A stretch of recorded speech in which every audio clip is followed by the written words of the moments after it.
when I read that there's really the root cause of addiction is either adrenaline or glucose, I was like, oh my God, of course. Because when I gave up all sugar and carbs and everything, you know, the Western price diet of high protein, high fat, low everything else. You went exercise crazy?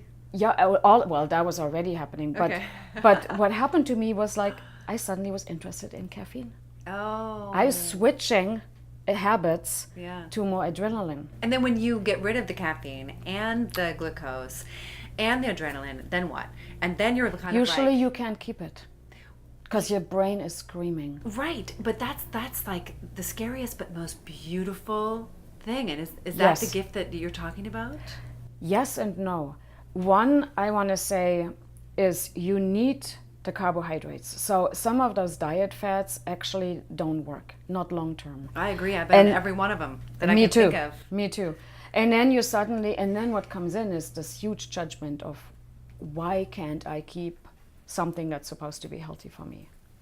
Right, and then also the extremes. When I gave up just extremes Exactly. of fad dieting or fasting, Right. it's like, oh my gosh, now what? I felt totally out of control Right. because I had no way to take control. That's right. Like I needed someone to The tell me helpless what to do. piece of it, yeah. And I did 10 years NFA. They tell you what to eat. Oh, right, You yeah, weigh my and mom did measure that. everything, you know. Yeah, And yeah. for a moment it works.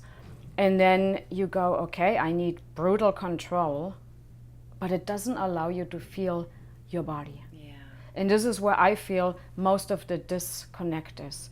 We read all these books, we have all this information, and we're told, don't trust your body. That message is already We're there not as a taught. child. We're not taught how to trust. That's right. It was like, what does that mean? Right. What does that mean to listen to what my body needs? Yeah, I have cramps, take a pill.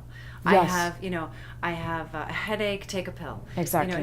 There's so much Yeah. wisdom in knowing how to learn how to read those signs. And it's tricky because if you have allergens in your system, viruses, etc., then that is screaming. And you can easily go, oh, I'm craving this because I must need it. You know what I mean? Like, then it's the habit or the chemistry speaking and craving something. This is a really interesting topic because I hear this all the time from people that are around me and also people in the industry and so Right. on and so forth. Well, my body's asking for it. That's my somatic intelligence. Right. But I think that Could be really, really tricky. it's so tricky. So is your body really craving popcorn with butter and salt? Probably not. Right. That to me, that's an emotional, Right. emotional calling. Exactly. What is that crunchy, salty asking Right. for? Right. Or I really What's want... the real need underneath it? Yes, and if we can identify that, I mean, that's been Right. such a gem for me. That puts you back into the spiritual journey because that's spiritual warriorhood. Because you're not, it's your chemistry speaking, it's your DNA speaking, it's your lineage speaking. Yeah. Because it's not just your DNA. You're literally, my dad was high functioning alcoholic, so definitely the glucose part, you know. So I'm made of his DNA. So when you take this journey and you heal yourself of this, you're literally healing your lineage backward and your lineage forward. Oh, it's so beautiful. You're not giving it onto your kids because you're healing it in yourself, Yeah. right? Yeah. You're detoxing emotionally, physically. It's hard work.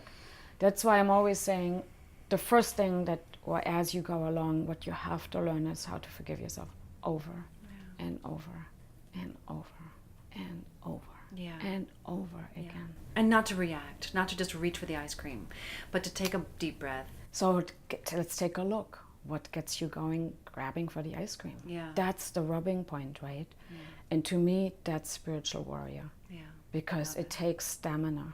It takes stamina to withstand the wave of chemistry and the wave of maybe self-doubt or the wave of judging yourself, you know, or the wave of whatever the pain that your lineage gave to you. To You know, teach they you. want you to come back with the gift. And in that way, you have to release the pain of your lineage. And that's your DNA speaking also, That's you know. the gift. And that's often also where addiction comes from in habits. For sure. So It's if you chemical look, imbalance, yeah. that's right. Or if you look at yourself going, I'm not just healing myself. I'm healing my mom, my dad, my grandparents. So it gives you a better understanding how big of a journey this is. Yeah. It's helped me a lot to say, okay, be gentle. This is huge. And sometimes you're going to grab the ice cream. Of course. And then you have to forgive yourself again, you know, and you but go. Maybe you grab a better ice cream this time. Exactly. Or you make your own. Exactly. Or maybe you're eating it slower. Yeah, or you're celebrating. Yeah. You know, part of it, for me at least, has been, you know, if I feel guilty while I'm eating it, even if it's kale, Right. you know, it is not going to go in the same way, be absorbed in the same way, Right. be assimilated in this. Right. So if I want to eat kale, I have to celebrate it, or I might as well not eat it at all. Right. And so if I'm going to eat the ice cream, maybe I eat it slower, maybe I eat less, or maybe I just forgive myself, celebrate, and say, I'm doing this.